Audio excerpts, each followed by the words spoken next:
announcement. We're going to be a couple of minutes tardy in starting. We're printing.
We're going to get started.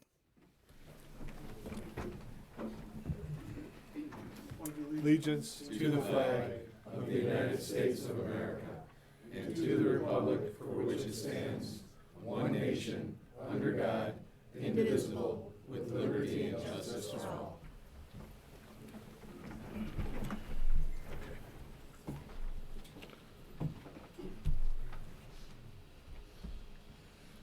Carrie, roll call. Mayor Pro Tem Shippers, Councilmember Ellenboss. Here. Ingalls. Here. King. Here. We have a quorum. At this point, Mike, I'd like to hand the floor to you to discuss the acceptance of resignation from Carla Filkins as mayor to the city, as well as next steps, including having somebody appointed as presiding officer for tonight's meeting. So as the city council is well aware, Mayor Filkins submitted her letter of resignation. It's important that the city council act on that by accepting the resignation, and then we can talk about selection of a temporary mayor to conduct the meeting tonight, as well as the eventual process for appointing a new mayor as well. The mayor pro tem would usually run the meeting, Yes. but the mayor pro tem is absent as well. We just need a motion to accept that then? Yeah, motion to accept the resignation. I'd make a motion to accept the resignation of Mayor Carl Filkins. Support. Councilmember Ellenboss? Yes. Ingalls? Yes. King? Yes. Mayor Pro Tem Shippers? So then it would be fitting for the council to select amongst the members here to select an acting mayor for purposes of conducting the meeting. Just tonight's meeting, the one time. Correct, and the mayor pro tem will fill that position until such time as a new mayor is appointed. Okay. I make a motion Steve King be in charge of the meeting tonight. Support. Councilmember Ingalls? Yes. King? Yes. Mayor Pro Tem Shippers? Councilmember Ellenboss? Yes.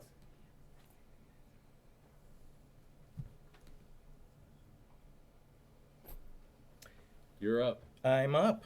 I believe you have a report for us on the process that we're to follow in relation to the charter. Yeah, so the council has the authority to appoint a new mayor within 30 days. That person appointed as mayor will serve the remainder of the term until the next general city election, which is in November of 2025.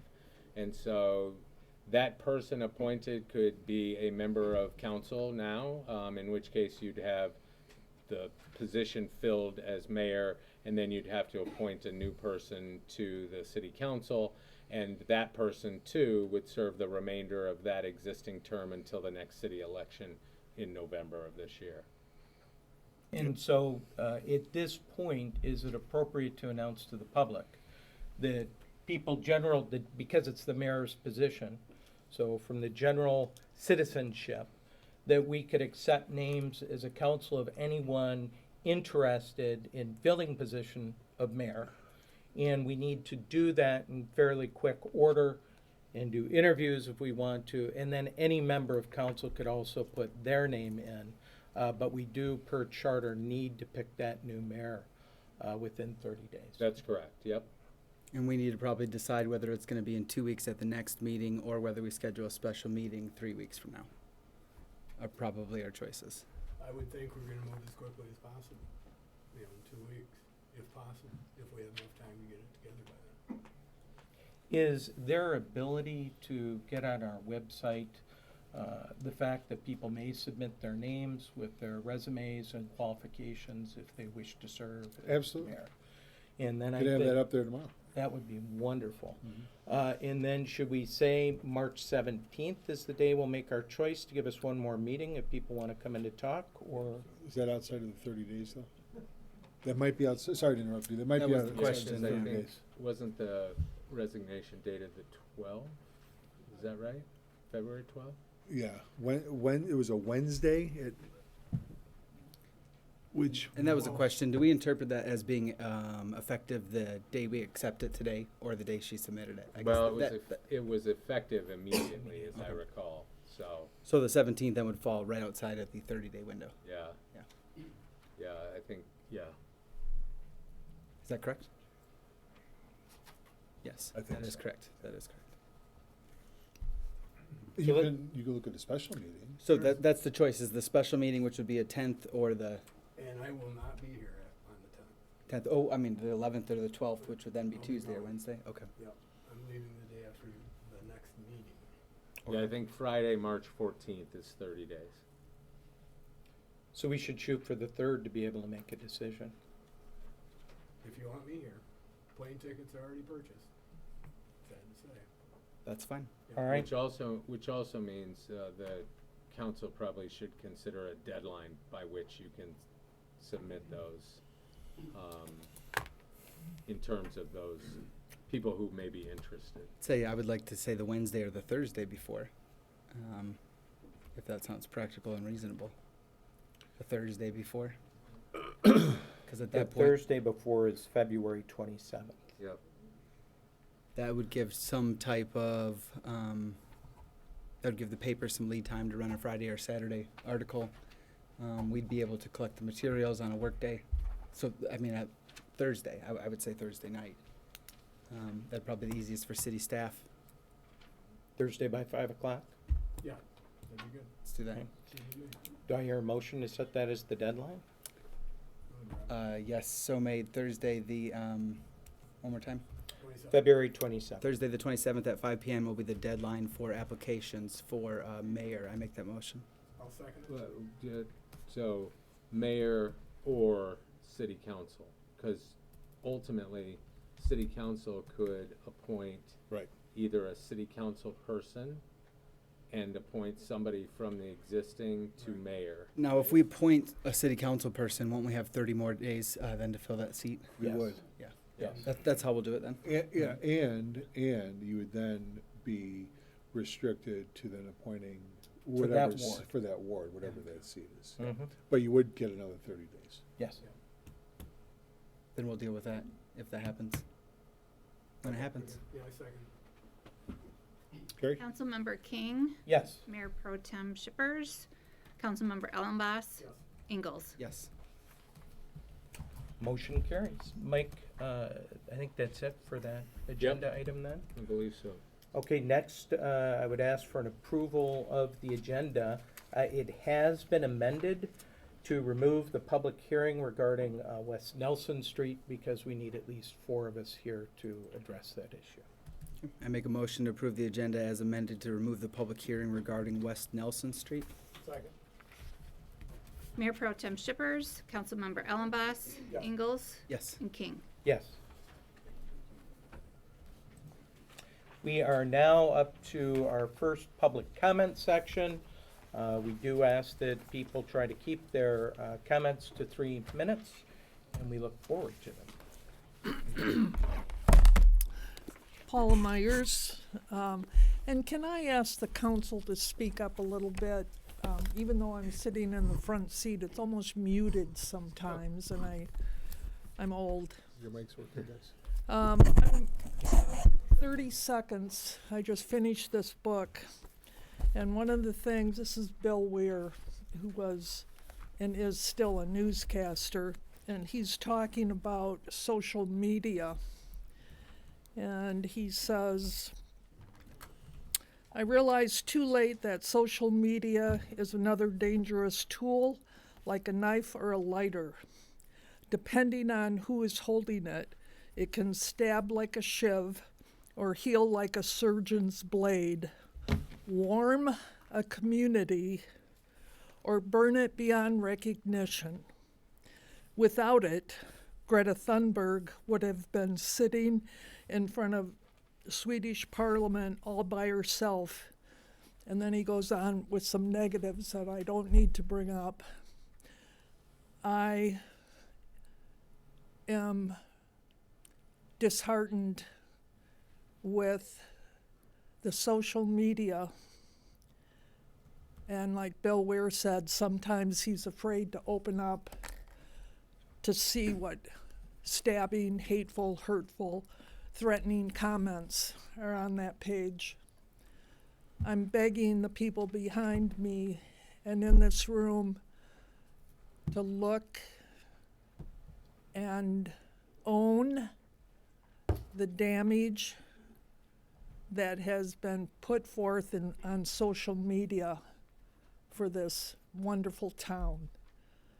It's going to take a long time to erase that hate. So please, please, I'm begging you, weigh your comments before you post them for all humanity to see, and those thinking of relocating to Cadillac might have already changed their mind. Thank you. Hi there. Mark Lagerway. I'm here today to express my regret that Carla Filkins decided to resign, but I'd also like to express my gratitude to her for the 11 years of dedicated and conscientious service to the city of Cadillac and the people of Cadillac. No matter the project, Carla is always first in line to help and to lead. As a fellow Rotarian, I have observed this over and over again, from the finalizing of the White Pine Trailhead and the Cadillac Commons to her tireless leadership on Rotary auctions to raise funds to enhance Diggins Park and other projects that improve the city of Cadillac. As mayor, I have observed Carla on many occasions guiding this sometimes divided council with a steady and reasonable hand, always seeking collective and collaborative solutions, both respectfully and professionally. Though Carla was attacked both internally and in a wildfire of social media posts, she always soldiered on with dignity and grace until she couldn't. From my observations, Carla was a model of selfless public service. Thank you, Carla.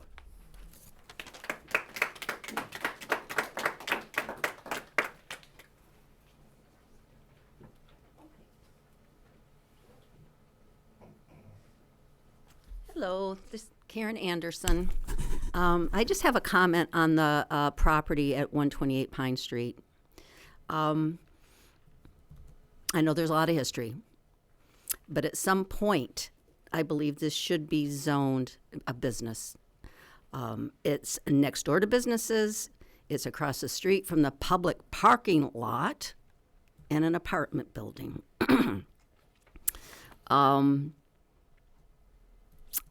We would hate to see this beautiful home, if you have been inside of it. The original remodelers put hundreds of thousands of dollars into this, if you've been into it. It has an elevator, a saltwater pool. It's just gorgeous. Hate to see it, I hate to see it default, but I don't have much to say about that. And deteriorate, and it would certainly be a detriment to our community rather than an asset to have this beautiful home deteriorate, and then what? Thank you.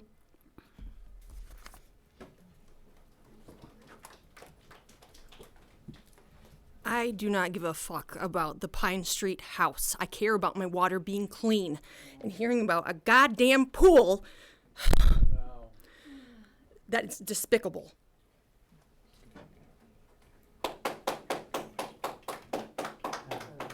I'm not sure if we follow up that act or not. So I'm going to talk a little bit about the short-term rental. I support short-term rentals. I think they're a positive for communities.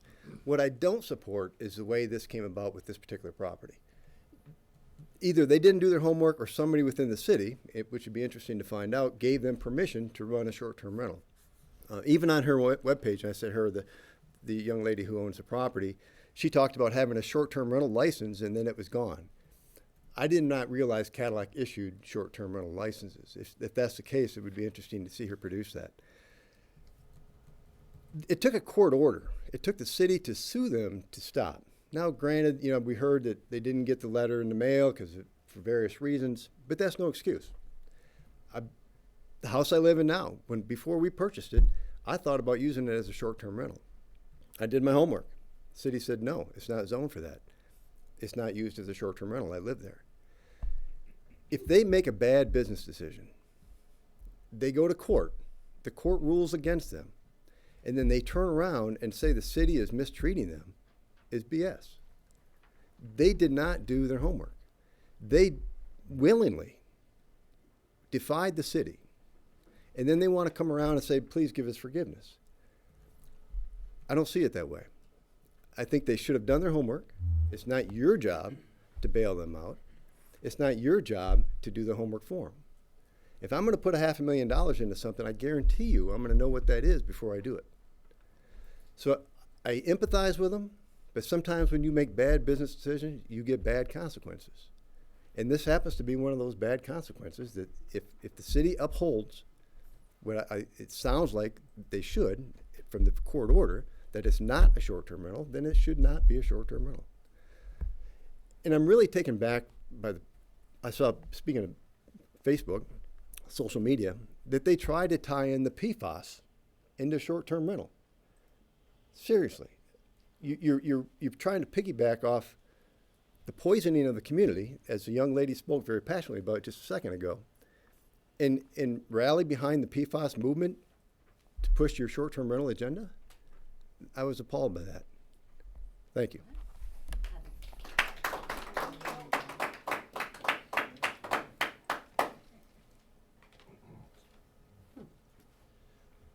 My name is Gary Pitch, and I wanted to talk about the agenda item that was taken off, because I was here to hear about. It was a public hearing to consider any opposition to that, and I was going to address that, but I must be if it takes four. I know there's a quorum here, but it must take 4 votes, like 2/3, to abandon city property. Okay, so I understand that, but I wonder if we could at least ask if there's any questions from the public, since, at least exercise that part of the agenda. We can't respond right now, Mr. Pish. Okay, well, I know it has to go out for notice several days before the meeting, and I think, that's been delayed a couple times, and so we gotta do it again? What is a 30-day notice? I'm not sure. Yeah, I'm not sure. Do you know what it is offhand? Or, Street vacation. yeah, you gotta skip one, so it's 20 days. Yeah, 20 days. Pardon? 20 days. 20-day notice? Well, when we get to that point in the agenda, So I'll say something. when will it be on the agenda again? Presumably March 3rd. March 3rd? Okay. But I wondered if we couldn't just have the public hearing part of that right now, since it was on the agenda until just a minute ago. We can't do it. And unfortunately, we're down a member. What's that? Well, I'd like to, we got a development project that's got some MEDC timetables that we got to meet, and I think this is going to hurt us. To get our grant, which we already applied for and we got it given to us, but we have to come up with some considerations by the 1st of March. Mr. Pish, I thank you, but now we're over the 3 minutes, and we have a large audience that wants to give comment. But thank you, and know that we're taking it into consideration. All right.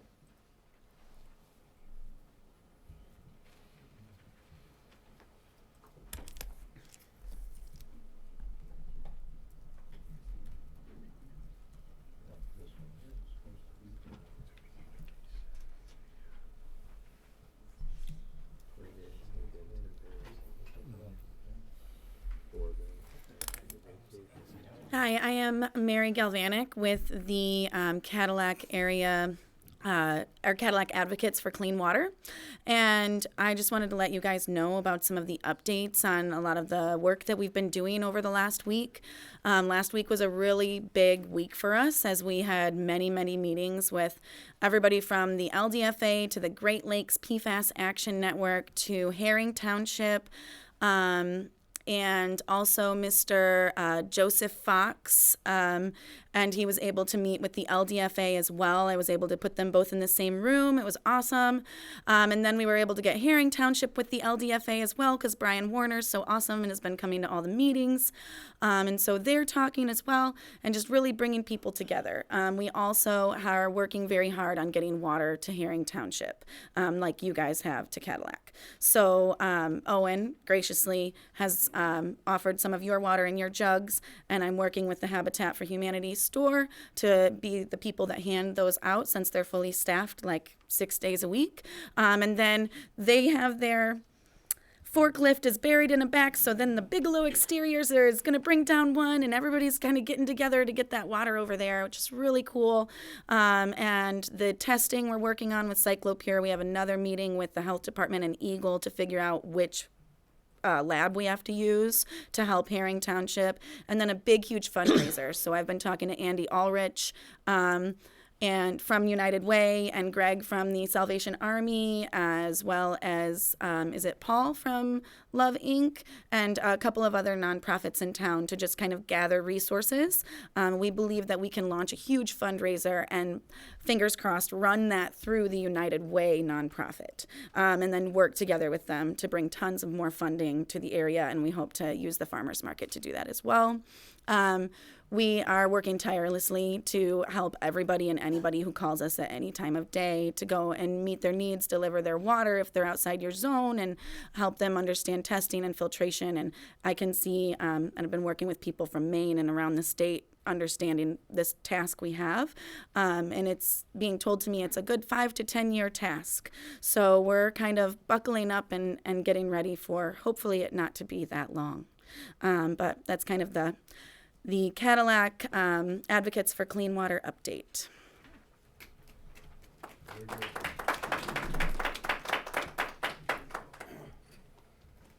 I hope Ms. Shippers is having a good evening, because she's not here right now, and as our pro tem mayor, I can't think of anything more important than being here today. She broke her back. That's an important reason. You know, you sign in? like I said, it's better be an important reason, you know. Could we have your However, name, sir? that being said, Could we have your name for public comment, please? Joe Hartoon. You know, on top of that, for the past 11 years, I got out of the Army and I moved here to Cadillac. And I've been living here. And I've searched. And you guys put everything in the Cadillac News. But the Cadillac News is a paywall.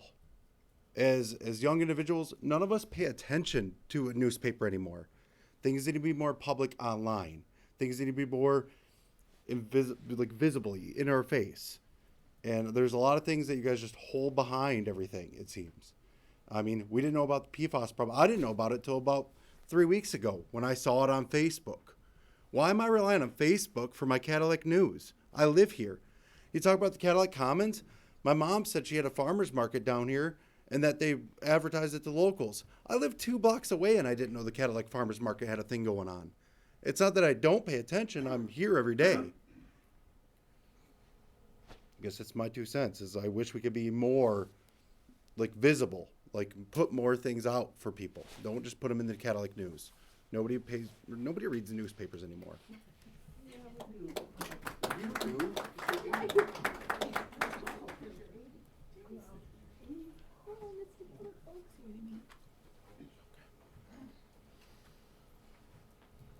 Hi, Linda Baines. I just wanted to speak on behalf of the Pine Street property.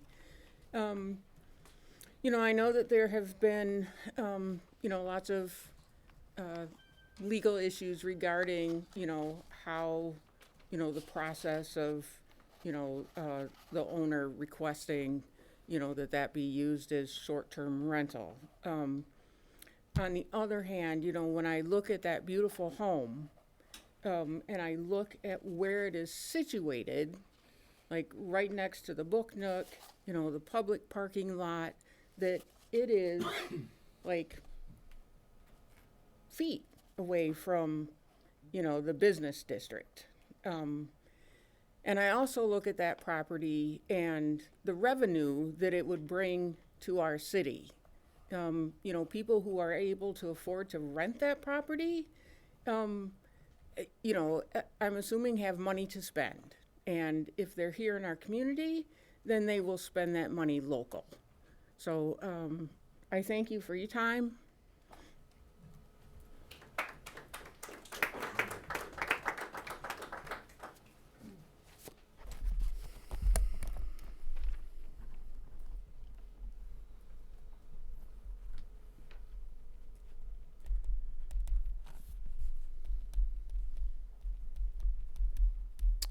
May I approach before I begin my 3 minutes with some documents I prepared for you?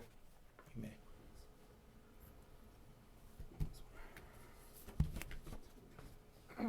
Who's this for? That's mine. Oh. Thank you.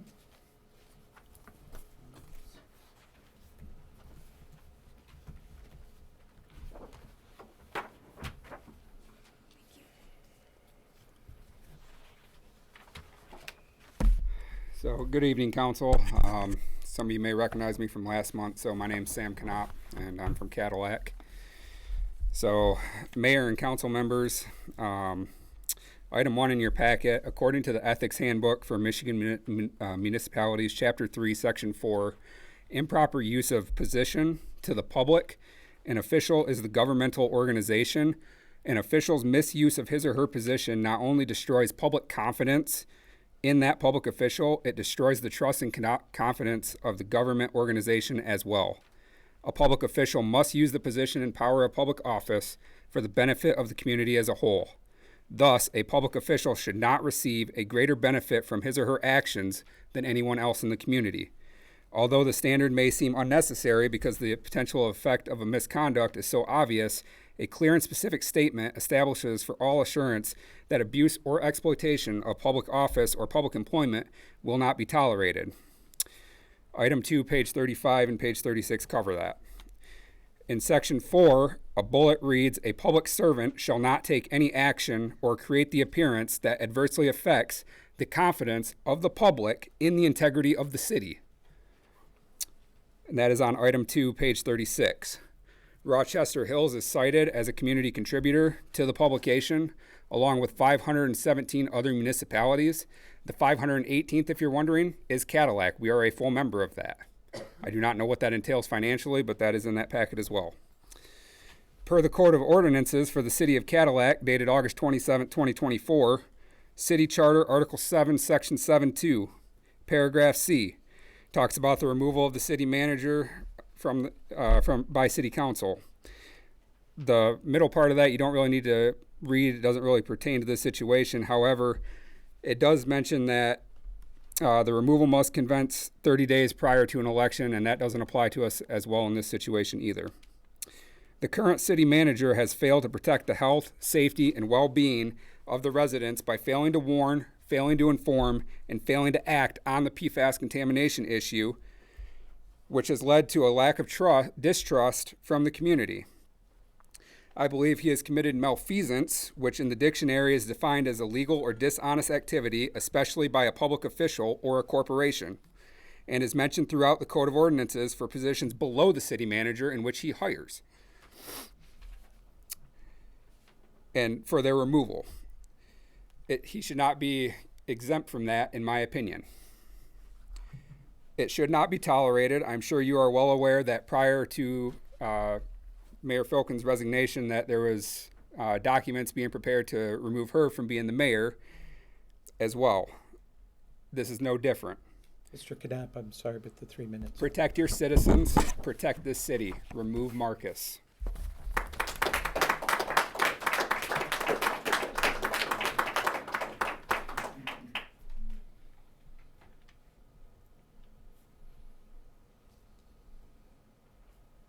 I think I see one more person approaching.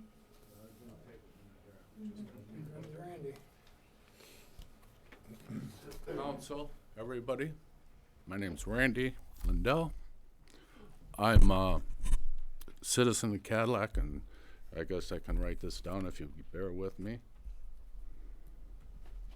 Most of you know who I am.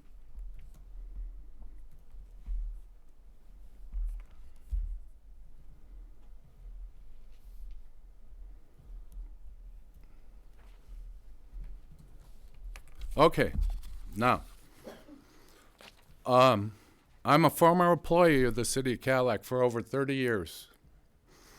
Now, I understand, and I appreciate Carla Filkin's job that she has done. Even if she done good, she done bad. We got to forgive. Okay, so back in 2000, the year 2000, as an employee of the city of Cadillac, a former employee that I worked with, at 4 o'clock in the morning, he burnt his house down, lit it on fire, lived in town. His wife and children were in the house at the time. Then he took off to where we were working with a shotgun, and he was coming to get us. And he had a mental imbalance, and he But fortunately, the police were able to respond. His family turned out okay. But over that time, he was arrested, and then he was put into a special hospital for over a year. And when he got out of the hospital, he called City Hall, and along with these other threats, etc., he threatened to kill myself, former city manager Robert Hamilton, and our other supervisor. And for over 3 to 4 years, I had to deal with this in my family. And it affected a lot of things in my life. And it was a terrible situation, and it was just hard to manage. Just a couple other things. Hey, we got a new picture of Donald Trump. Salute. Brian, I'd like to get a picture with you there. We can work that out. So anyways, but these death threats are serious. And also, I just want to say with the social media, even though how mean and cruel and what it is, back then in 2000, somebody can back check that for me and to find out the details. But anyways, okay. Another thing, with social media, no matter how cruel it is, it's just too bad. You're going to have to deal with it. Read your books, and it's too bad. And it's too bad about Greta Thunberg, whoever that lady was. It's just too bad. It's the way it is. It's 2025, and we got to deal with it. So. Thank you, Mr. Lindell. Thank you.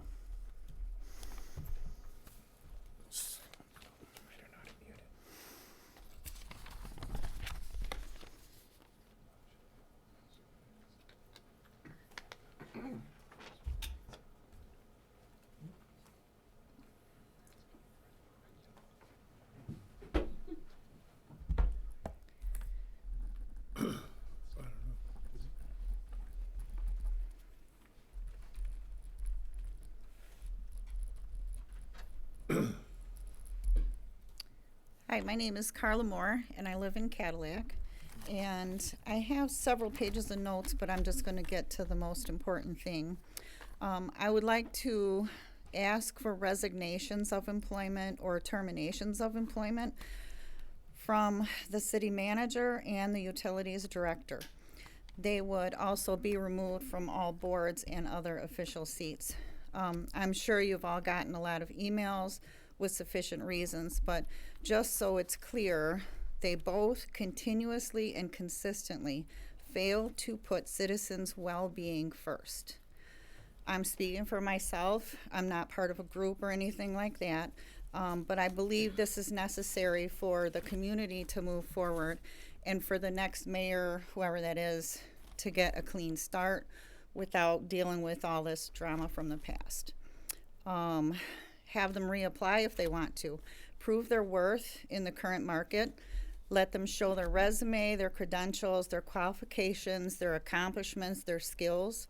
Do they have the qualifications to get this job somewhere else? This will allow the market to show what these positions are worth and what kind of candidates are available. Open it to the whole country right away, not just city employees, so that the process can get going as fast as possible. Find out if unlimited gas cards are a regular perk that is given to a person in these positions. And then also find out if pay increases are given without merit just because it's on a schedule. Let's see. I think that's everything. I did also want to ask about the computer at the water department.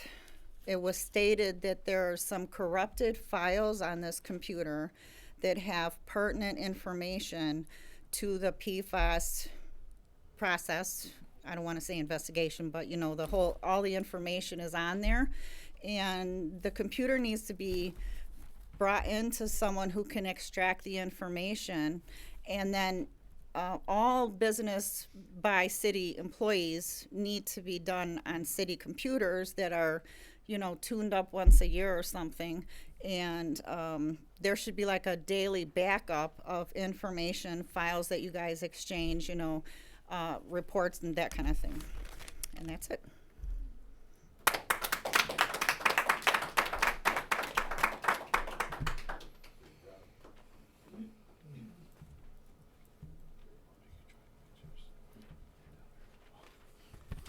Good evening, members of council. My name is Art Stevens.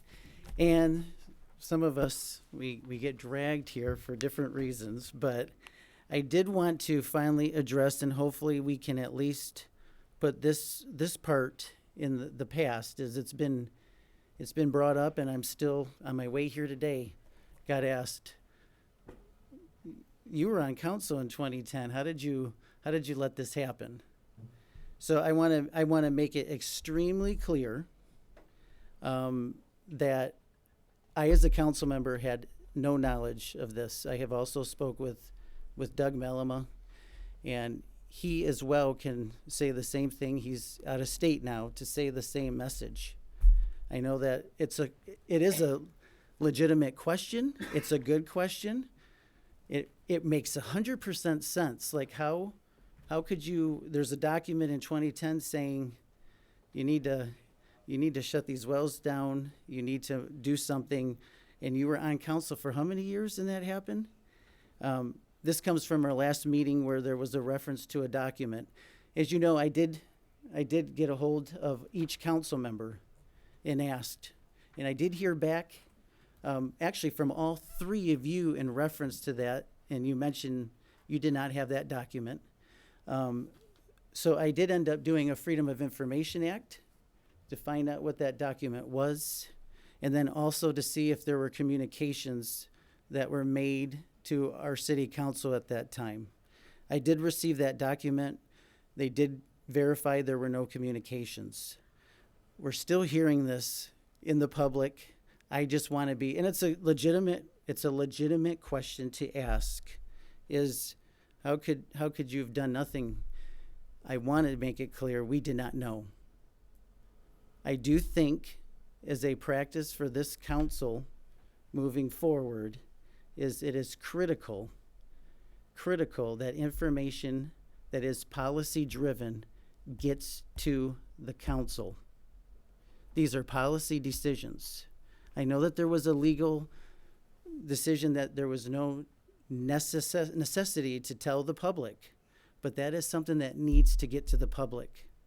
One thing I think that would help is to just do a double check now. Is there any other items out there that might be a public safety issue or something that's out there now that same process is happening? Just to make a double check.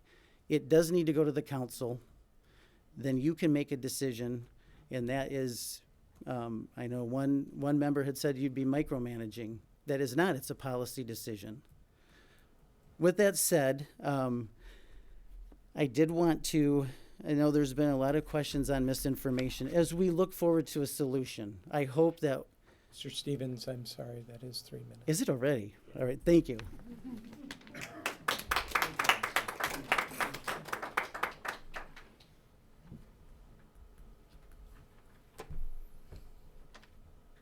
I'm not seeing anybody else approach the podium, so I'll close the first public comment at this time. The next matter on the agenda is the adoption of the consent agenda. We have along with that tonight the minutes from the special meeting of February 3rd, 2025, the minutes from the closed session held on February 3, 2025, and the minutes from our regular meeting on that date. I'll make a motion to approve the consent agenda as presented. Second. Councilmember Ellenboss? Yes. Ingalls? Yes. King? Yes. Mayor Pro Tem Shippers?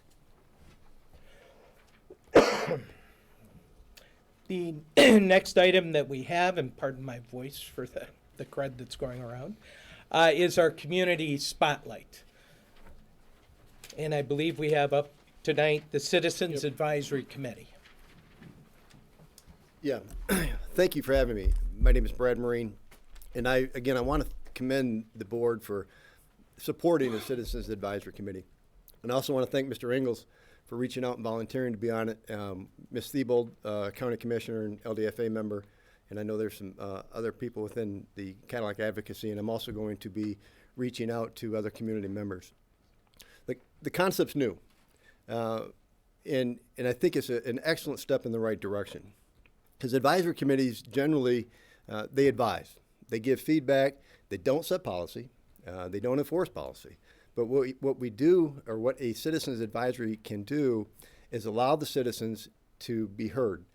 You think about it, there's 12 minutes a month that the citizens get to speak. 12 minutes a month to be heard. That's not enough time. So the Citizens Advisory Committee is a great resource for members of the community who can't make it to a meeting, who say, you know, I've got this concern, I've got some ideas, I've got some concepts, I've got some things I want to congratulate the board on, and then we are able to present that. It's also a critical tool, I think, for the council members. You're, hopefully, through this process, you'll be able to gain a deeper understanding of where the citizens are coming from. Why is it they're happy? Why is it that they're upset? What's driving the agenda?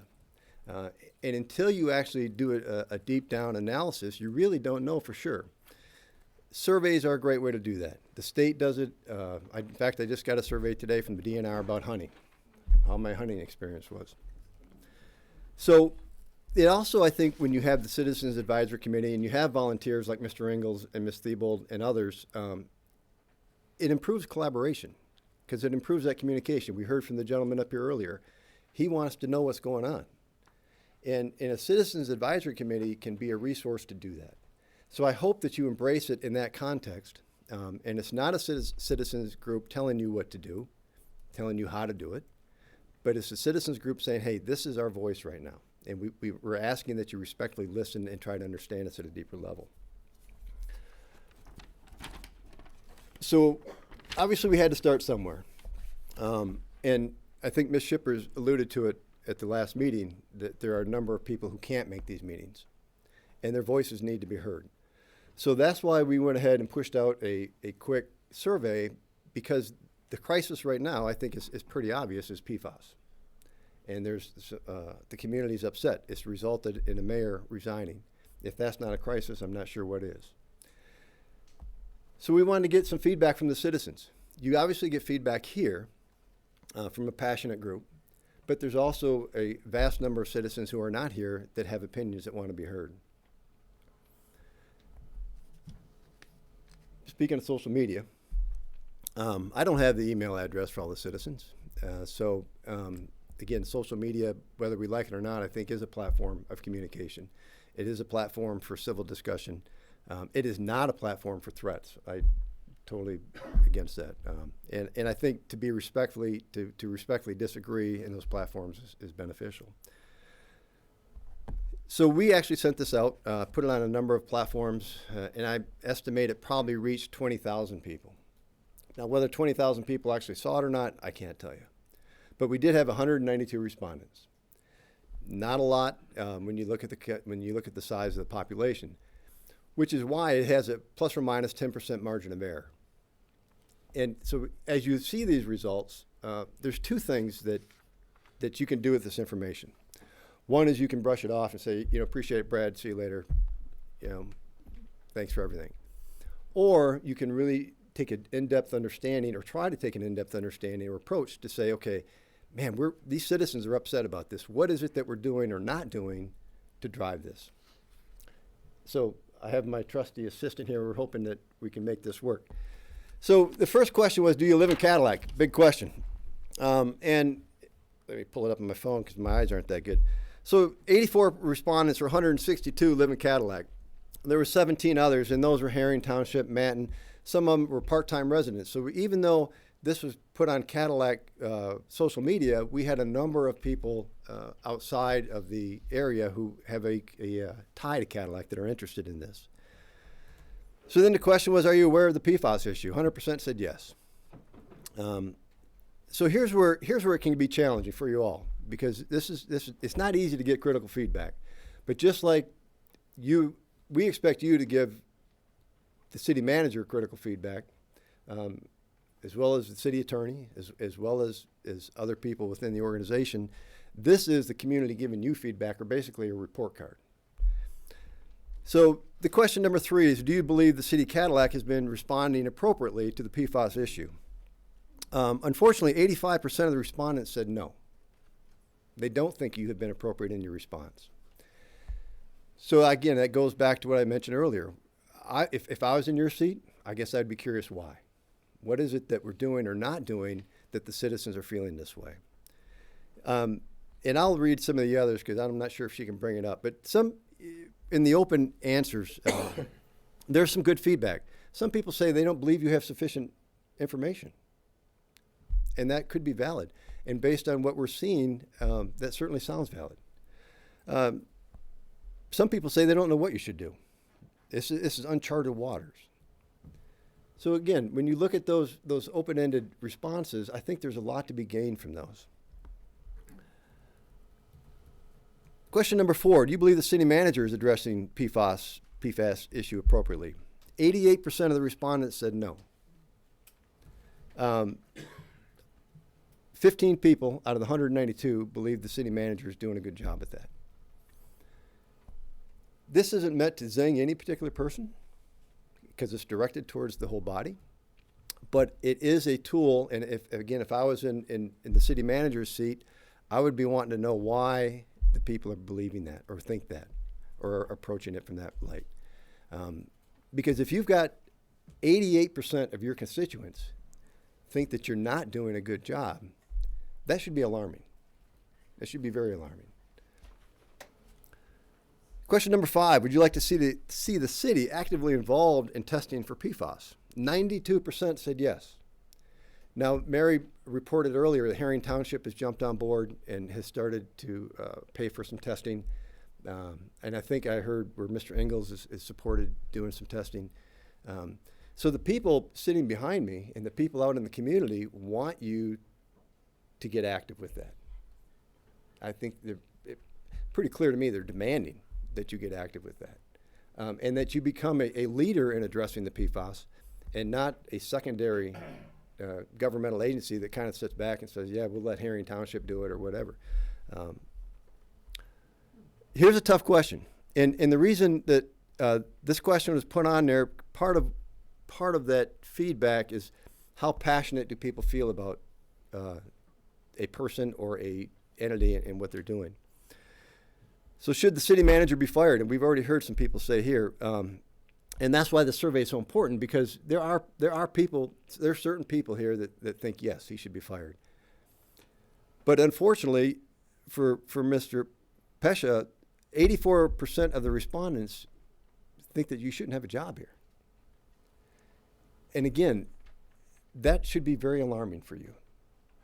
If you take that plus or minus 10% margin of error, there's overwhelming community support along those lines. And I don't think it's a personal thing. You know, I know people bring it up as personal attacks and so on and so forth. I think people are just looking at the performance. The next question is, do you think the mayor is handling it appropriately? Now, it's not fair because obviously the mayor has resigned and she's not here. But I think what you can gain from this is that whoever assumes that position, they're looking for leadership, because 89% of the respondents said the mayor was not handling it appropriately.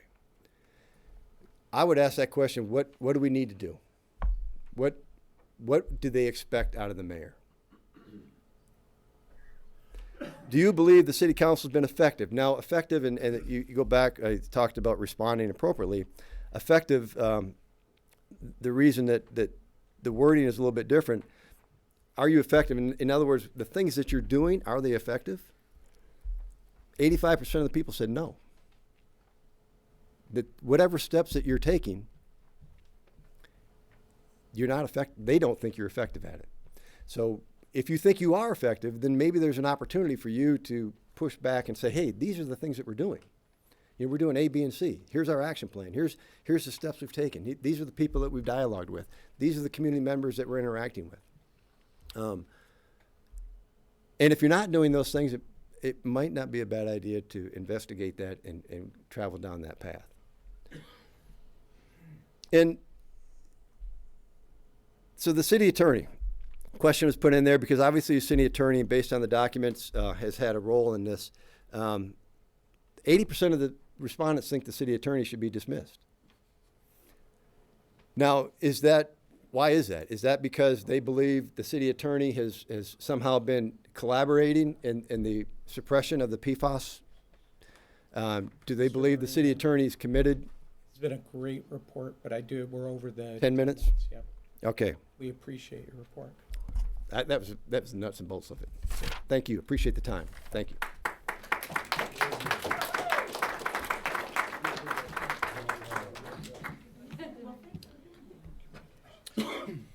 Tonight, we don't have a public hearing, so the next item on the agenda is communications. Carrie?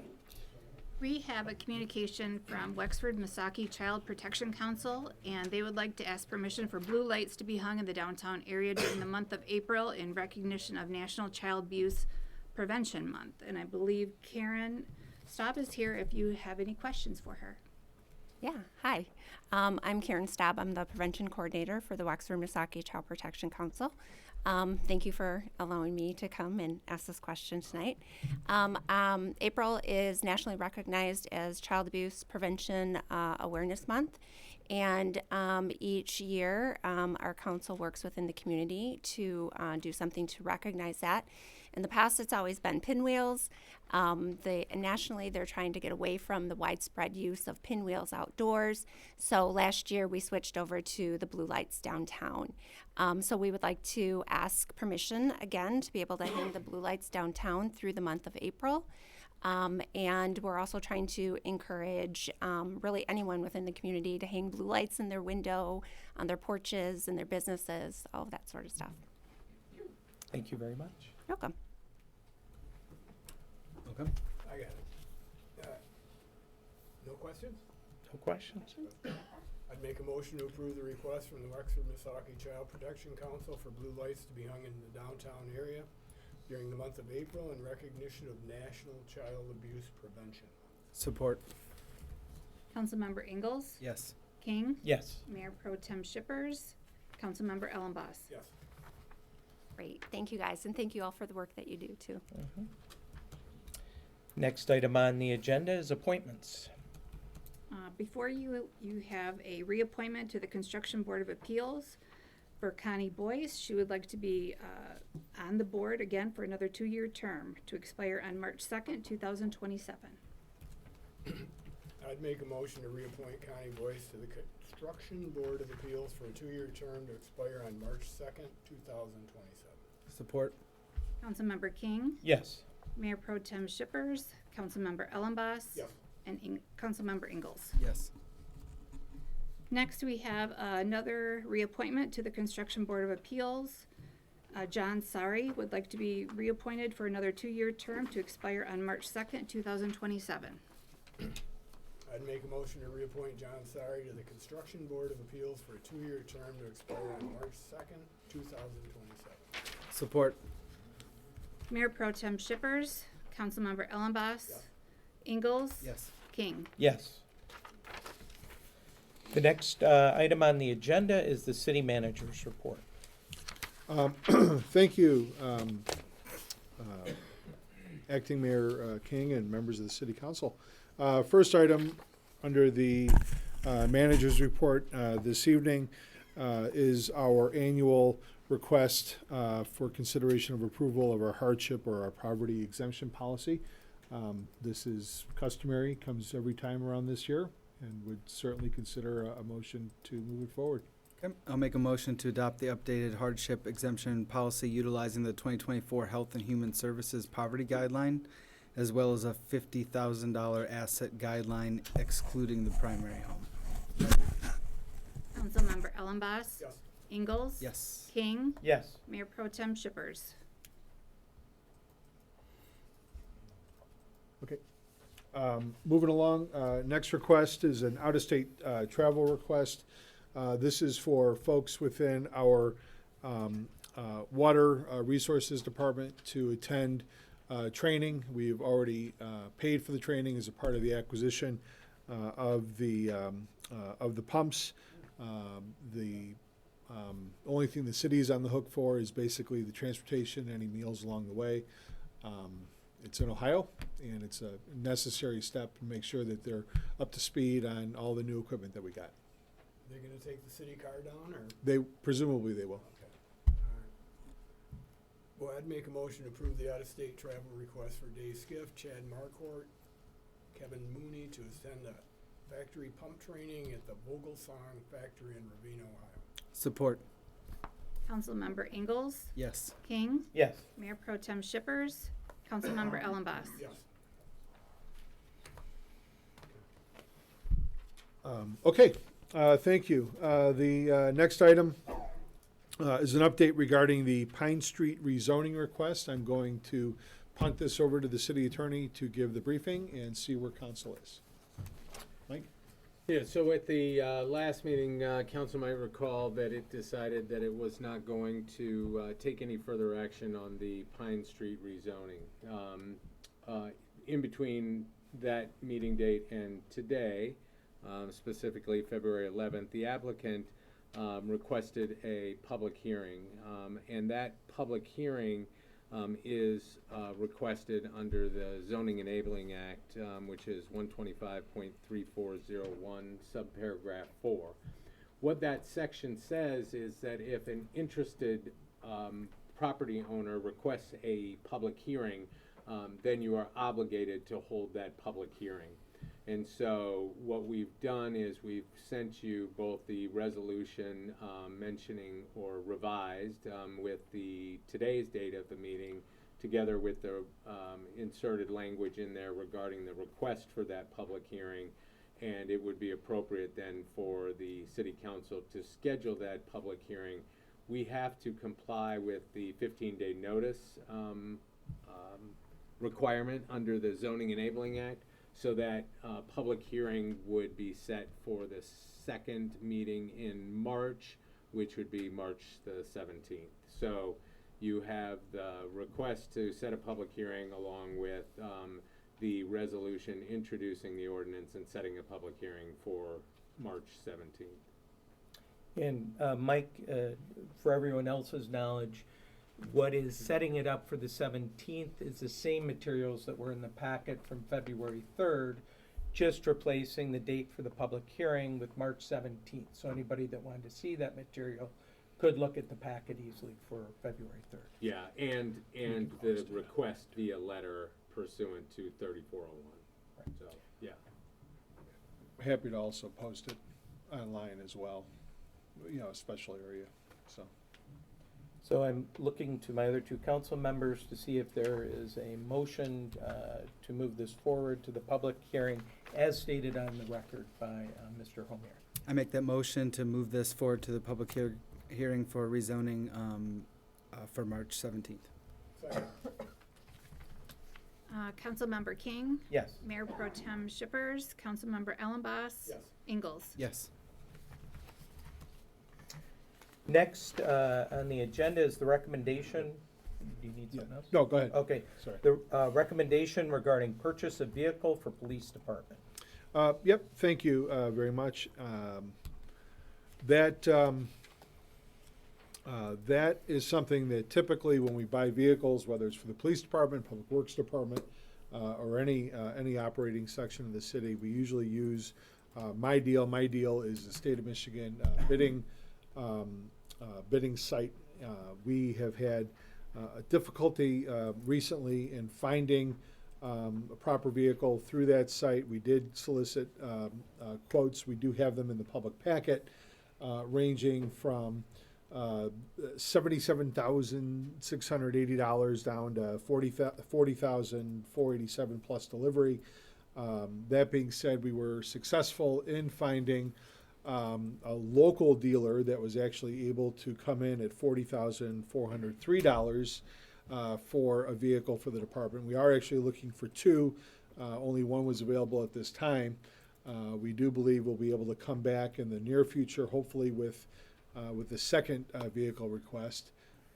And the communication summarizes the issue that we're looking at, looks at how we're going to be moving things around with our K-9 vehicle, And I do have a captain here if there's any questions regarding that operation. Otherwise, the recommendation would be to go with our local dealer, which is Benton Baker Chrysler Dodge Jeep Ram of Cadillac, in the amount of $40,403. Funds are available in our general fund for this acquisition. I'd make a motion to reject the My Deal bid prices and award the purchase of a 2025 Jeep Grand Cherokee to Benton Baker Chrysler Dodge Jeep Ram in the amount of $40,403. Support. Mayor Pro Tem Shippers, Councilmember Ellenboss. Yes. Ingalls. Yes. King. Yes. The next item on the agenda is setting the budget-related work session dates and times. Thank you.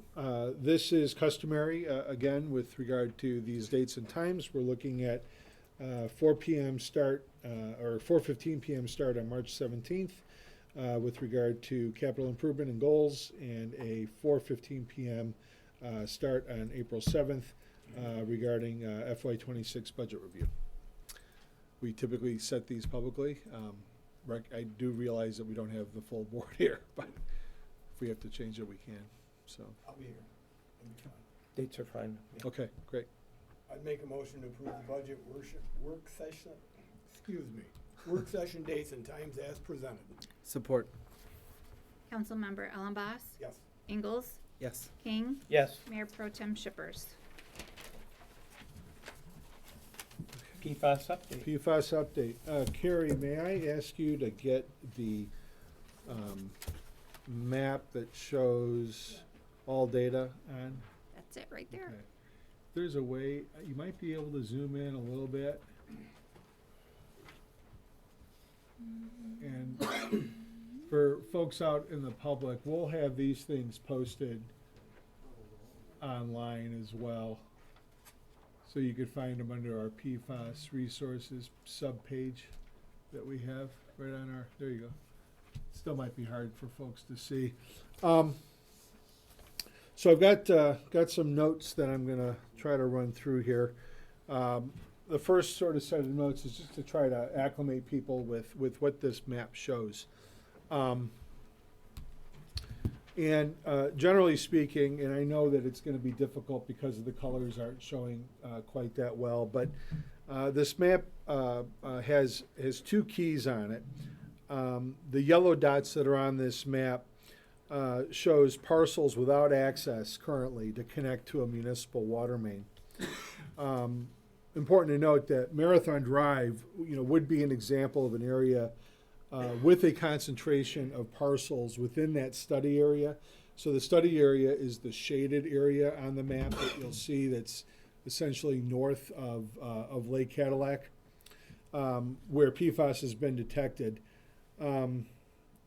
So again, Marathon Drive is an area where PFAS has been detected, where there's a concentration of parcels that don't have access to a municipal water main as of today, but yet do have detection of PFAS. Water main infrastructure and installation, is more than just putting a pipe in the ground. Right now, we are actively soliciting bids for the project that would include the whole kit and caboodle, not just putting the pipe in the ground, but also connections. These are ultimately going to be policy conversations for the city council to have, which I'll get to a little bit later in my report. But just as a for instance, in addition to putting the pipe in the ground, you're also talking about water meter and water radio infrastructure that has to go in, pending on the property, installation of meter horns that can be installed in basements or crawl spaces, a meter vault if a home does not have a basement or a crawl space. And then, of course, there's the tapping of that infrastructure along with necessary tapping fees that go along with it to actually get it into the water main. So, I've used analogies in the past about, if there's a road or in front of your house, but not a driveway, you're talking about building the driveway to the road. If there is no road in front of your house, then you're talking about building a road, which would be a water main, and then, the driveway, which is the private service line or the lateral. Just helps me try to talk about the issue. Blue dots on this map shows parcels that do have access to connect to a municipal water main. Utilities have indicated also that with a lot of those blue dots, they already have a private service line there. Doesn't mean that they all do, but a lot of them do. Infrastructure installation is still going to need to have to take place, such as meter horns again for some, meter vaults if they don't have basements or crawl spaces, the tapping, and something else that the blue dot area has, in part because, as I mentioned, there's already that infrastructure there. It's because back when that was put there, a special water district was created for that area. So those folks, when they look at connecting into the city, would have an associated district fee that they would pay that is relevant to whatever the costs were back when that original infrastructure was put in as part of a reimbursement program. The map has light blue dots.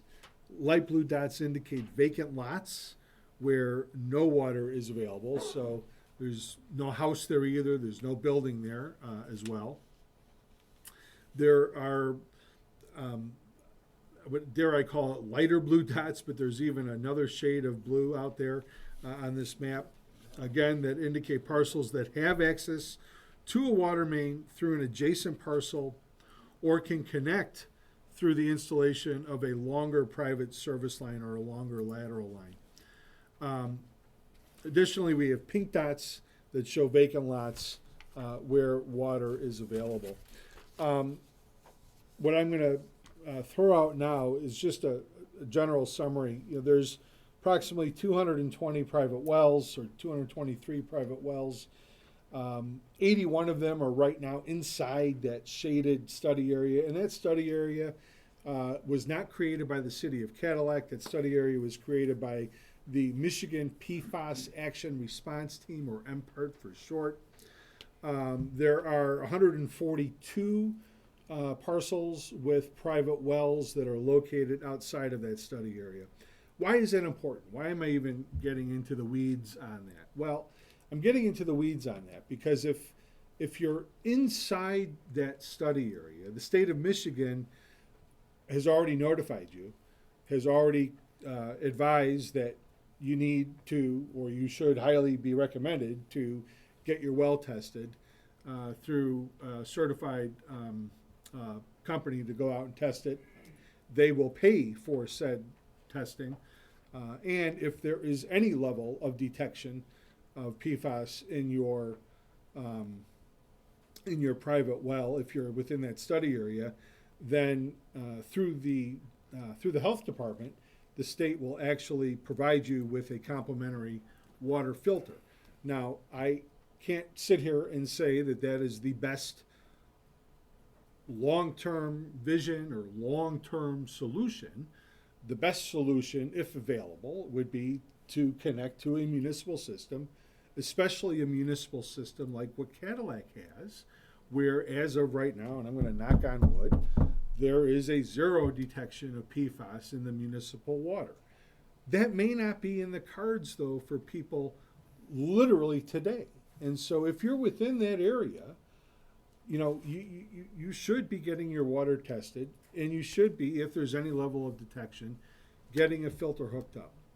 If you're outside of that area, right now you have some decisions that you have to make. Because right now there isn't a program that is flushed out or vetted out through the state that guarantees that they will reimburse you for any of those testing costs or for any filtration costs. So right now you are essentially separated by whether your property is in the study area or outside the study area. Some of the what I would call significant policy discussion topics that City Council will ultimately have to get into, and they don't necessarily need to get into it tonight, but things that I'm just trying to plant the seed for conversations that will have to happen at some point. Really revolve around, cost responsibilities. As I mentioned, right now we have bids that are out, to bring water main infrastructure to Marathon Drive. It's estimated based on, what I call sort of a back of the envelope estimate, that it could be about a $300,000 project. But, honestly, until we have those bids in hand, which we're not going to have in hand, I think until maybe March 11th. I believe that's the date. It's just an estimate. That estimate also, by the way, is, I believe, at the higher end where it would include all of the various, connection pieces that I commented on. Once we have that information, here are some of the policy topics. One would be simply, should the city pay 100% of the water main infrastructure construction costs?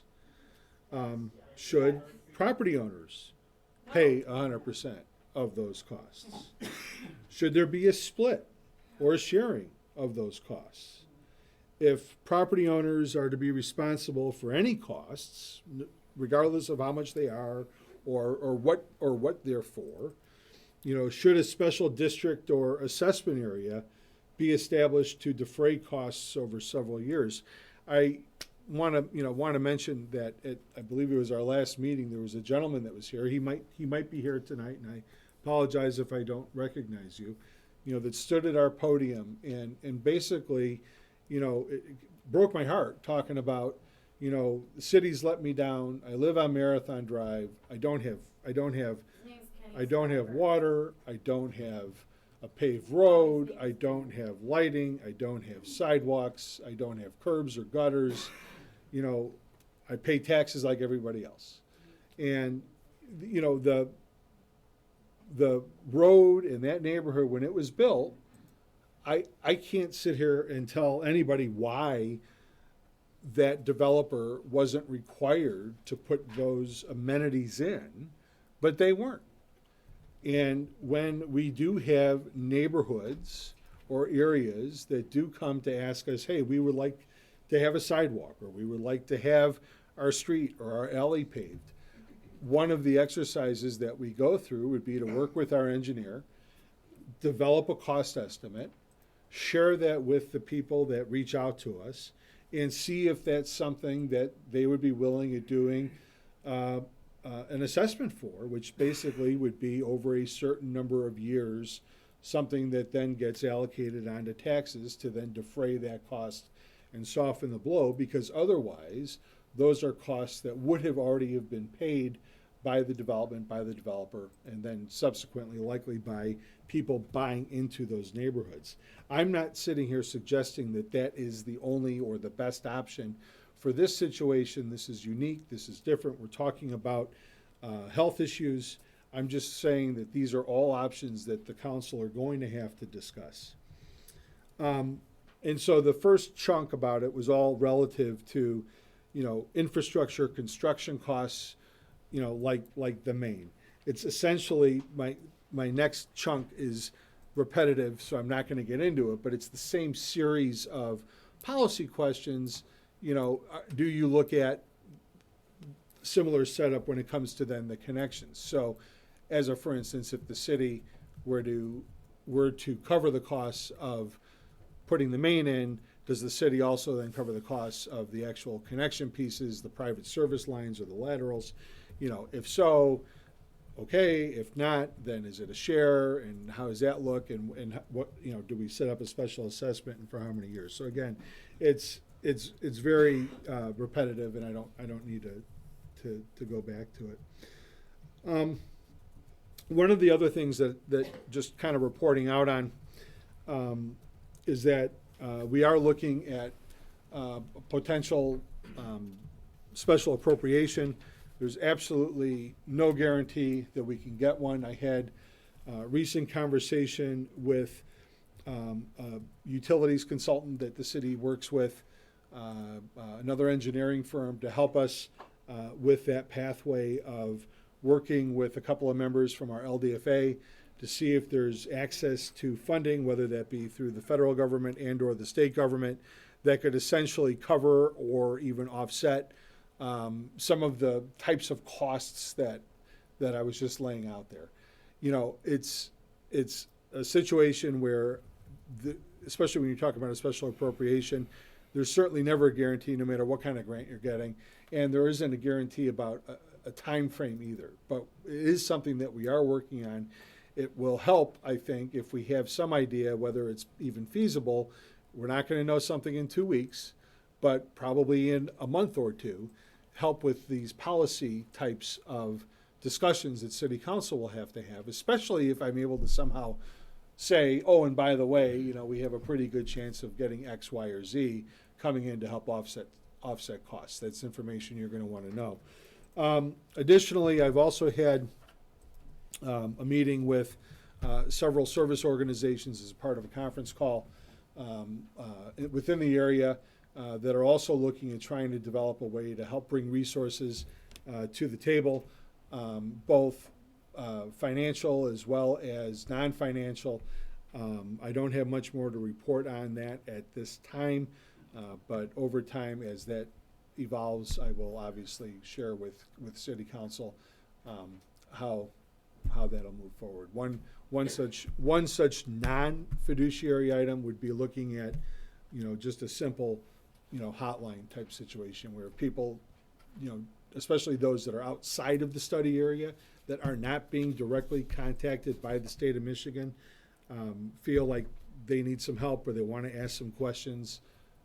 It'll get them direct access to who can help with that. So all this takes time to build, and that is the end of my update. We will now open up the second public comment session for this meeting. I'll take the first one. Oh, I'm already written down. So, Jim Stiver, he's the gentleman that you were talking about, Marcus, who has just got your heart so in the feels. I'm wondering, are you completely aware that you're the reason that he's sick? And did you reach out to him? Did you try to help him over the last 2 weeks while your heart feels? Probably not. I did. I spent a good couple hours on the phone with him, and I have procured funding from another community member for his blood test to prove just exactly how much your negligence has harmed Jim Stiver, the person that you have so many feelings for. Maybe you should have had feelings back in 2015 when the EPA wanted all private wells in the city of Cadillac closed, and they wanted that done by 2016. You failed to do that. In 2018, the EPA came back to check out the new inner city private well scenario. Nothing had been done. At that point, Carla signed an ordinance to be enforced by Marcus. It was never enforced, and the risk was never known Never known. You've known about it since 2018. That's 6 years. In 2020, the EPA wanted to test the LDFA wells. You denied them access to those wells. Why would you ever turn away help? Why? What are you hiding, Marcus? In 2020, you told the EPA that all private wells in Cadillac were closed, perpetuating your bold-faced lie. And it wasn't you, it was your employee, Jeff Dietlin, along with you. So Jeff Dietlin and Marcus both need to be terminated. You must have forgotten to cross-check your water bills, because when I was on a meeting with Jeff last week, he told me it was really easy to figure out who had wells. You just look and see who doesn't get a water bill. So if it was really that easy, why did we miss that back in 2018? Why did we miss that in 2020? In 2021 and 2022, a monitoring well within the LDFA tested above federal limits for PFOA once and above state limits for PFOA another time. Or maybe they were both just above federal. That's a little hairy for that time frame. But they were testing positive for PFOA in 2021 and 2022. And now there's PFOA in the Herring Township water supply and also a bunch of wells, and I think that's connected. We all do. In March of 2024, Jeff and Mark misled and manipulated council members by giving a presentation that was missing a large amount of information. There were 3+ years of missed testing during that time. That was supposed to be quarterly testing. Your excuse is that an EPA member died and you just whoopsie forgot for more than 12 tests in a row. That right there is termination. Are you kidding me? And that 3 years of missed testing, I believe, was during the time that you were reporting on in this presentation. But it was never mentioned that you missed the 3 years of testing, right? Not in your presentation. That wasn't. I would really like to finish, as I am the water advocates, and I'm supposed to get 5 minutes. So I really have just a couple more things. I really would, if you don't mind. If you could wrap it up, that would. I will wrap it up really quick. The staff member being excused was not a good excuse at all. The buck stops with you. What are you hiding? Your entire presentation was misleading and incorrect. The most shocking fact of all is that during all this time, you never informed the citizen of the odorless and tasteless contamination that was in our water because you legally didn't have to. Well, I guess you're just not that nice of a guy to actually give us that information then. So you did not inform us, you did not protect us. There was just no effort to notify, educate, help people with testing, filtration, remediation. For 6 years you knew about this, and we didn't. Now people are sick. We are demanding a pediatric health study for this area. I'm hearing from physicians in Grand Rapids and Traverse City that Cadillac has an autism rate that is 3 times higher than any county that surrounds us. We also have high rates of cancer, ALS, MS, and diabetes, all caused by PFAS. You will be held accountable for the information that you withheld and the poisoning and contamination of this community. So many of us are asking ourselves, how do Marcus and Jeff sleep at night? All of these facts are grounds for immediate termination. You could do us a favor and just go ahead and quit right now and get out of here. Save us a bunch of time. We demand it. Thank you.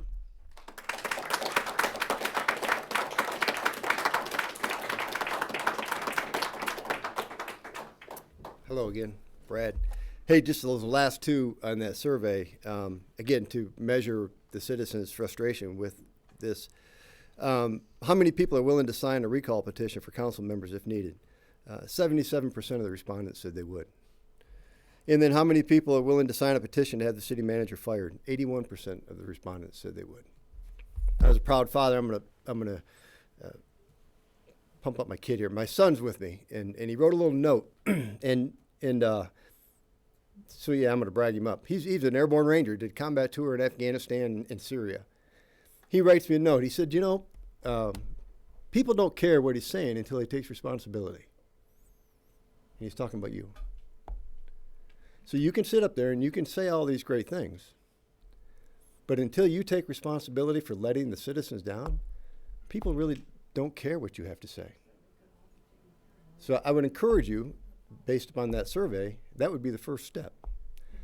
My guess is the city attorney's probably told you not to because of liability reasons, which is probably why I would call it frivolous and irrelevant. Marcus, you need to step down. It's plain and simple. You've let people down. People got sick under your watch. Do the right thing, step down.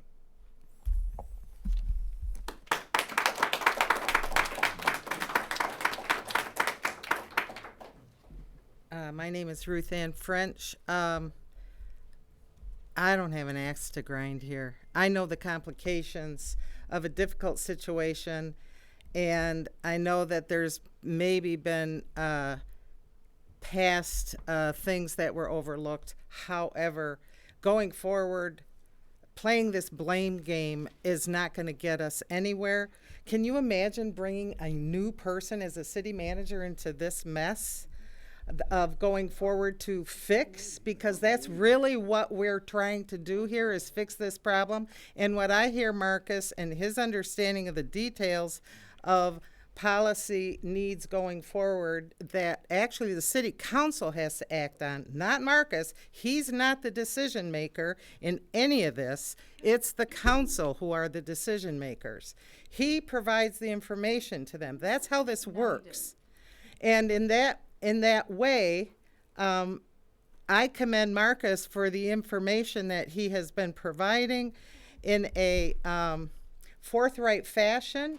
Now, maybe some of you can't understand it, but it's he's presenting options to go forward here that the council has to take action and set policy for. It's and so I commend the work that you're doing, Marcus, and I am in your favor to continue. I would hate to bring someone new into a situation as complicated as this situation is. And I appreciate the knowledge that you bring to it and the history that you have with it. You also have, you and the mayor, who I would also like to thank for her service of 11 years, have brought much development and positive outcomes to our city.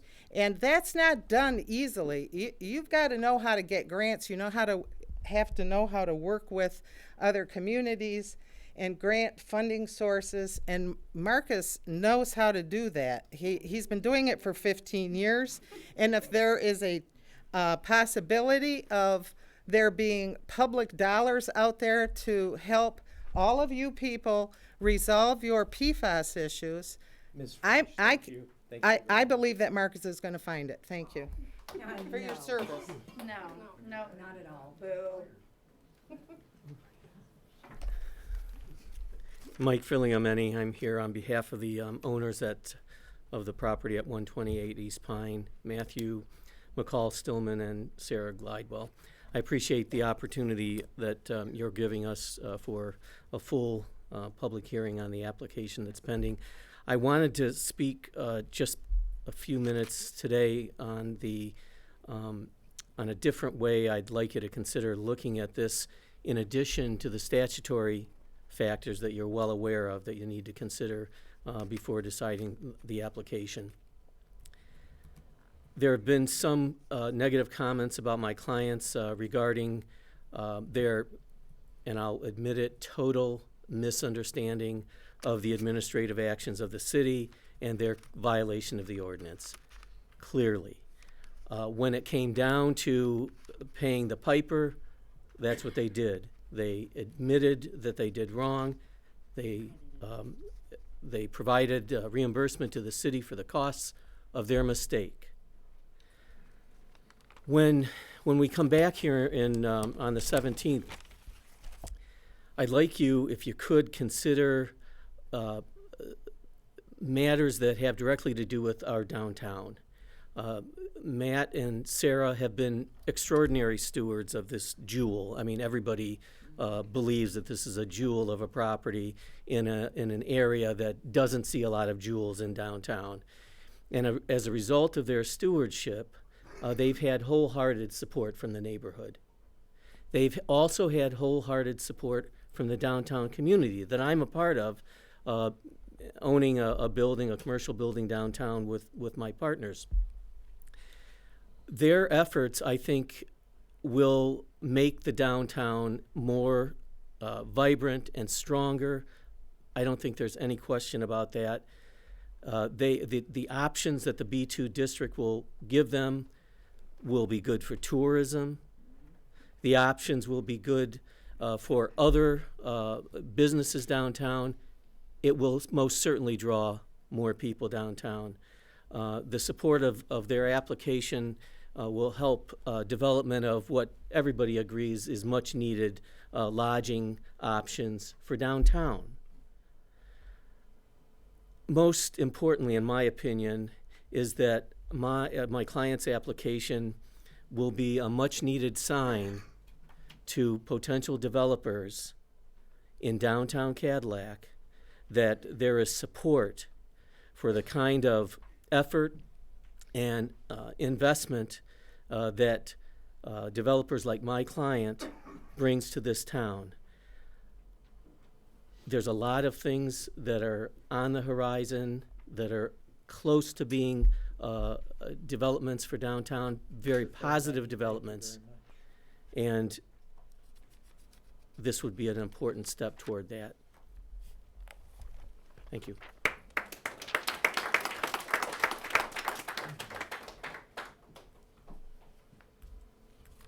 Hello, I am Sarah Glidewell one of the owners of 128 East Pine. I just wanted to say thank you for giving us a public hearing. I know that there has been a lot of information and a lot of rhetoric around this, and I'm just doing my best to try and get the story told for the truth. I'm not asking to operate this property as a short-term rental. I know that that seems to be the point that everyone wants to focus on, is rewarding bad behavior and running it as a short-term rental, and I just want to reiterate that that's not what we're asking for in this next meeting. We are asking to rezone it. Every interested buyer that we've had in it has needed it to be rezoned to B2 as well, and because of the title hack that's going on right now, we can't have them go through that process, and so we're trying to go through that process for them. But I just wanted to reiterate that we are not asking for a short-term rental permit under the current ownership, for everyone behind me as well who wants clarity around that. The other thing I wanted to mention is I'm not trying to piggyback on the PFAS issue. I know that, I heard community members mention that. I have just been communicating with literally everyone who will listen to me about just trying to get this rezoned. And in those conversations, I've had several conversations with people who are rallying around the PFAS issue, which obviously is more important than this property. And they mentioned that they might need a spot to gather before the meeting to get more information out to more people. And I have a big vacant house. So I was just offering it to just try and contribute to the community. I wasn't trying to piggyback at all. And the last thing that I wanted to clarify was that we did not have an STR permit. I know someone said that earlier. My stance on the entire situation is that there was no regulation in place when we purchased the property. And so I've heard over and over again that we were illegally operating from day one, and that is not the case. Short-term rental regulations were developed after we had been running, after we had purchased the property. And so I do have that. I have what we saved from what was on your city website at the beginning, saying that there was no zoning that was prohibiting short-term rentals at that point in time. And I also have all the communications of us asking, hey, is there anything else that we need to do after we went through the planning department? And we were told, no, there was nothing else that we had to do at that time. So I'm excited to be able to tell the entire story. I don't know if a lot of you have seen the podcast that I recorded, just trying to get the story out there to try and just handle it head on. But we'll tell that whole story on the 17th. So I just wanted to say thank you and clarify some of the comments that I heard tonight.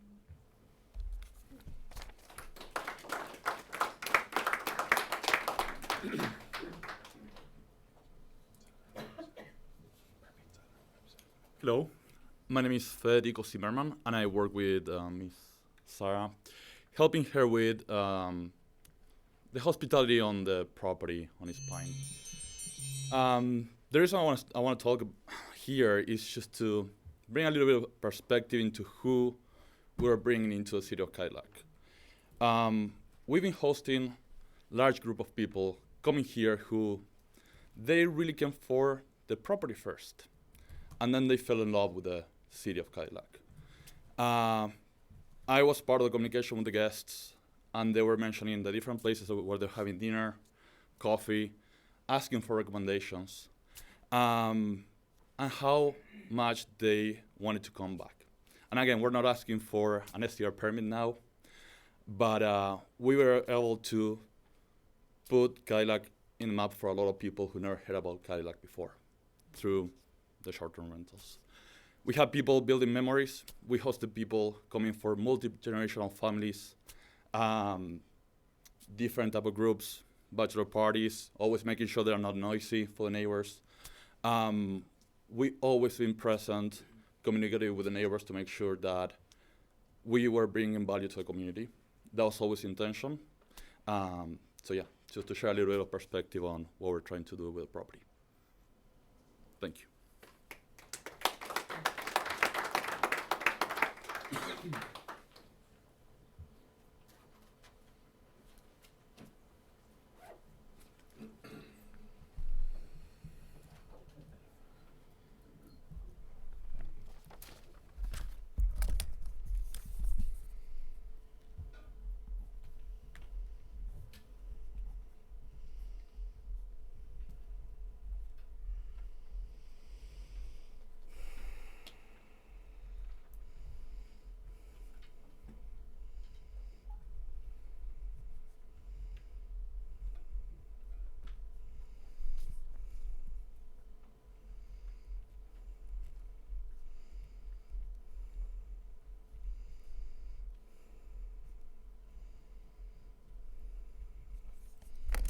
Good evening. My name is Joseph Theobald. I live on Sunbird Street in the city of Cadillac. I raised 2 children there. They are now adults. My daughter lives out on Anna Drive, north end town, Herring Township. She's raising my grandsons. They were both born prematurely. I don't know if that has anything to do with this situation, but they are healthy and living. No problems, no complications at this point. But my daughter lives in a place that she's renting that has ground walls. They have a well. I understand it's outside this specific area that you keep talking about and referring to. But as we have heard, that is not misinformation. This so-called plume is spreading in all directions. It's coming towards my daughter, my grandkids. There's people in the city that have sickness. They're very sick. This information has been given to you people for numerous years. I haven't heard anything here tonight or the last meeting I was at or through the podcast that I watch on TV, CCTV, of the city council meetings and the LDFA, which my wife happens to sit on. When she started there, it was a mess. Things are starting to come around. Very good. Mr. Ingalls, you actually put your foot forward and put some work in. Very good. But as a council, you need to do more work. You need to apologize to the citizens of this city for not informing them and not letting them know they were possibly poisoning themselves. So all I want is for this board to respect your citizens and protect them. That's all I care about. I'm at the end of my life.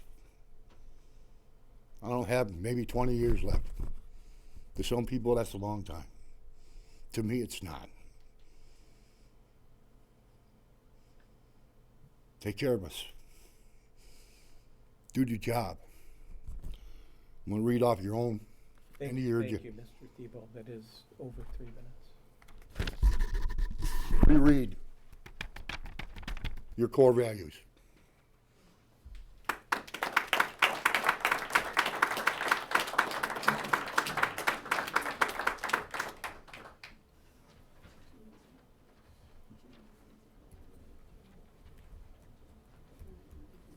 Council members, again, it's Art Stevens. I ran out of time earlier. I was at the point, and I'm glad I waited, because I saw an encouraging thing tonight. There was discussions of supporting. There's volunteers that are leading this. There's volunteers trying to look out for what other funding mechanisms are there out there, and that was brought up tonight. I would encourage the council to really consider supporting those efforts.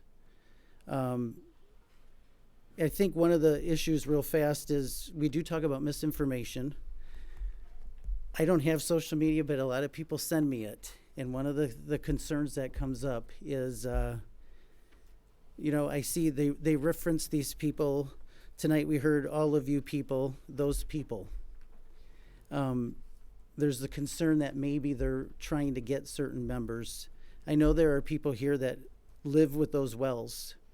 I think as a community, if we can all accept, if we want to argue on the outsides of this, that those individuals probably really are not totally here just to get somebody else. They legitimately have a concern about their water. We have an option as a community to unite. We can do those other arguments on the side. We have volunteers that are really looking to try to get, can we get some funding? Can we get some grants? That's something other communities have done. If we look at the path of other communities, they've done it.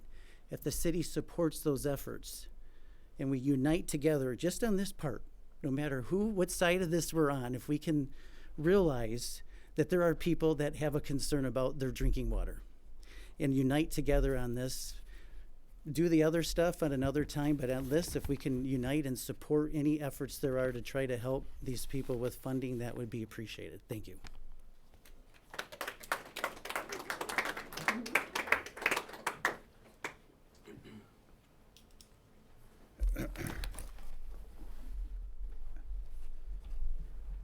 Hi, I'm Andy Van Alst. I keep going back to something Steve said early on about the law of unintended consequences and what we do with the rules and stuff like that and following the enforcement. So it's been a long road on the short-term rentals and keeping that at bay or under control in the city. And I think a lot of this is that the city has prioritized short-term rentals over PFAS. These have been running side by side. They're a parallel thing over the last couple of years that we've been in here trying to do it. And we have had well field meetings. We've had meetings over and over in here. They've updated zoning maps. They've done everything. And that we codified it. The city council codified it. And so then this starts falling on Marcus's head and John Wallace's head for giving people the okay to do this stuff when it's not an enforceable area. And I'm not against short-term rentals. That Dan Babcock, who's he, right? Well, he's the one who put in for a short-term rental on Mitchell Street like you're supposed to. Nobody knows who he is because he's doing it the way you're supposed to do it. And I'm way in approval of that. You've heard us clearly for the last couple of years, so I hope that the stuff can get resolved. And we talked early on about this Pine Street house in particular as having a Cadillac vibe and bringing people in here. But the Cadillac vibe is right in here in this room. There are people, yes, no, yes, no. It has divided neighbors and friends and businesses and citizens. And I don't think that the spot zoning of that to accommodate that one, then do you do the same thing to accommodate the zoning on these other short-term rentals that the city has also sued? Because they're close to other short-term rental zones. So that gets back to the law of unintended consequences. And the zoning today is the same as it was when everybody bought their short-term rentals. There's no change. There's absolutely no change. It's the same zoning map. The zoning maps that they've promised or put out there, nobody has ever approved them. We have the same zoning as we did 5 years ago, 10 years, 30 years ago. And then John Wallace has hit the nail on the head with his memo back in 21 that said that short-term rentals are allowed in TS1, TS2, B1, and B2 areas only. And that has been continuously posted on the Cadillac website. There's no excuse for ignorance. And the property owners, we property owners rely on the city to enforce the zoning ordinances to ensure that the character of the neighborhood is protected as well as the citizens. We're doing this for the health, safety, and welfare of the public. So I appreciate the city council's efforts on this. I am not real happy with the performance of Marcus or John Wallace as far as doing the enforcement. You guys were instructing them and they failed. They put that in front of, they put that in front of PFAS issues.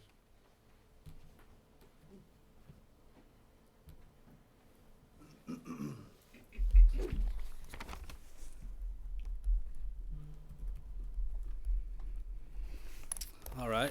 Good evening. Thank you for a few minutes of your time. My name is Ethan Gladwell, and I'm also one of the owners of 128 East Pine. And in order to not try and beat a dead horse tonight and let these good people go home early. I'm just going to read a couple of quick things here. First, the biggest thing that I'd like to do is just apologize to the citizens of this town for having to go through the water issue. That's obviously an absolute tragedy, and I feel terrible standing up here and trying to get our message across when you guys are trying to deal with such a large problem. I do wish nothing but a quick and effective solution to allow the people that were affected time to grieve and heal. The second thing that I wanted to say is I wanted to thank the council for allowing us a public hearing. I know this hasn't been a fun or easy process for anybody. I would just kindly remind everybody in the public today that this meeting that is being given is not for short-term rentals. That keeps being brought up. I don't know how many times I think we can all say that. They're just to explain the process. Should they allow the rezone, then you still have to go in front of the zoning, from what I understand, the zoning board, and get the approval there, right? Okay, so again, this is simply just to get, I shouldn't say simply, this is just to try and get the rezone request. Third thing I'd like to mention, I just wanted to say we're sorry.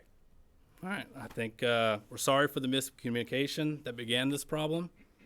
We're sorry to both the citizens and the council members of this city.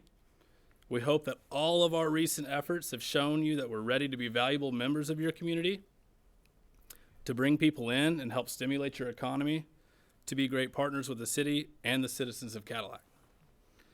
And lastly, I just wanted to mention that if you have any questions, comments, concerns about this rezone request, I would invite each and every single one of you to reach out to myself or my wife.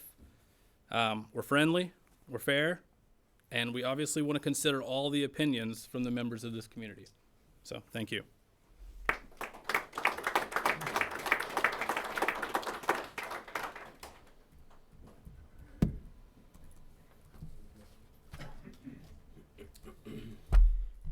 So Sam Knopp again. I want to thank one of the fellow residents for messaging me after I spoke the first time, and he kind of told me to keep going with what I kind of laid out in my first thing. So my first comment was setting up for this. So what I would like to see the city council do moving forward, obviously not tonight because we're already in this meeting setting, right? So we can't do it. But I would like to see you adopt a resolution immediately at the next meeting notifying Marcus of the intent to remove him. You have the ability to do that, Article 7, Section 7.2. Either the issues that I brought up, Mary, other members of the community, you have enough evidence there to support that, right? And what's nice about 7.2 is he doesn't get a say, right?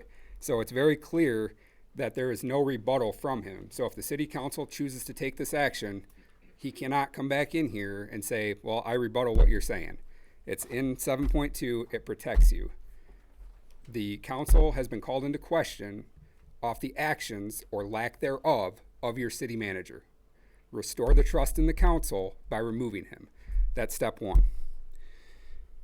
Step two, if that doesn't happen, from my eyes, would be the resignation of the three of you sitting here, along with the mayor pro tem, right? Because you guys are aware that the distrust in the community is building clearly, right? Because these are getting bigger, right? So we're gonna have to address this if we get another 40 people, right? We're not gonna have seats to put them in. We've got what, 15 people back here standing, 20 people?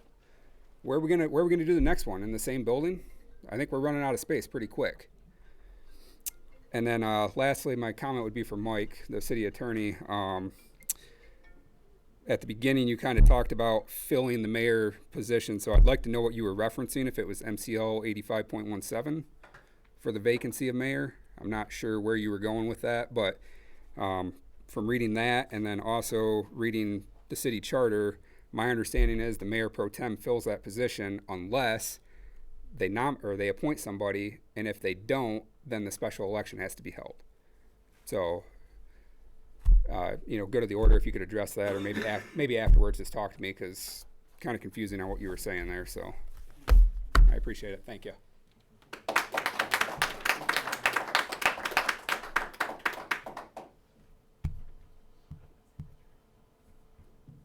Appears we have one more. Council, I know we're getting late. Make it quick, Randy. On the PFAS, I don't know if anybody's mentioned about our children and our youth at the Wexford Intermediate Vocational School has been drinking this water that's been contaminated for many years. And I don't know if people have brought that up or not, but I haven't heard anything. Number two, I really believe that you can't put all this on the city council. I know Mr. Allenboss, Mr. King, I don't know Mr. Engel's position, but I know that you guys have worked hard on trying to get this remedied about the city managers, the utilities director, and everybody else. I know Mr. King's been confronted many times, and I know there's been standoffs on that with the city manager. So I just wanted to bring that up. And I also, maybe I'm wrong, but maybe you guys already did this, but has the citizens of Cadillac have or know of Marcus's performance evaluation? Are we privy to that in public? Is that public information? And the last thing is, since Mr. Push was here, I know he's, we did not have a public hearing, but I do not believe that the city should vacate and should not adopt a resolution to vacate the West Nelson Street improvements. Thank you.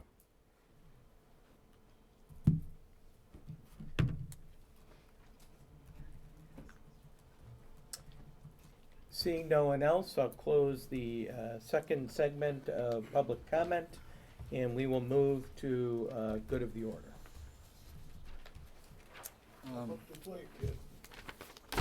Well, I want to highlight a resource for everyone tonight. I think when you're talking about the PFAS issue, one of the resources that was the most helpful to me were these 5-year EPA reports. Since they established the Superfund site at the old Kaiser plant, they required to issue these reports every 5 years. If you've been following Mr. Barnett's post or the Clean Water Advocates, you'll see sometimes the text of these government reports in certain sections of them highlighted in yellow. And you may think that that resource is inaccessible, but not only are they public, a lot of it is written in story form or narrative form. So it is laid out in a very helpful way. I was going to read sections from them, but I'm not going to do that tonight. I'm just going to point out that there's a lot of the story in there that we've been talking about. And if you have the inclination to give those resources a review. Well, Ms. Galvanic, Ms. Giftis, I'd like to thank you for your time with your group. You've worked hard, you're diligent, and you're on a mission, obviously. It kind of saddens me, though, that we might be able to come to a conclusion faster, and I know this isn't going to be good, if you could work with this guy over there, okay? Come together. I see that. It's going like this, but... I work with Owen really well. I know, but Owen, he's the head chief. But anyway, I appreciate what you're doing, your work, okay? Thank you. That's it. A couple of things. One, because the question on the replacement of the mayor, what the council is looking to is sections 3.1 and 3.5 and 3.6 of the charter. So that's what dictates how we replace the mayor, and that's the process we're following now. So if anyone is interested in assuming the position, the balance of the position for mayor, please get us your name, where you live. You have to have your primary residence in Cadillac, and the qualities and skills you believe you possess necessary to fulfill that spot. And we're going to review those. It then comes down to council within that time period. We're going to do it now on March 3rd. We'll make a decision from that pool of applicants and from anyone on council who has submitted their name at that point. If we can get this going, I want to bleed this into both Ms. Galvanic, Mr. Marine, and the other people that are here. We can start working towards solutions. Good information, good education is power, and that leads to powerful solutions.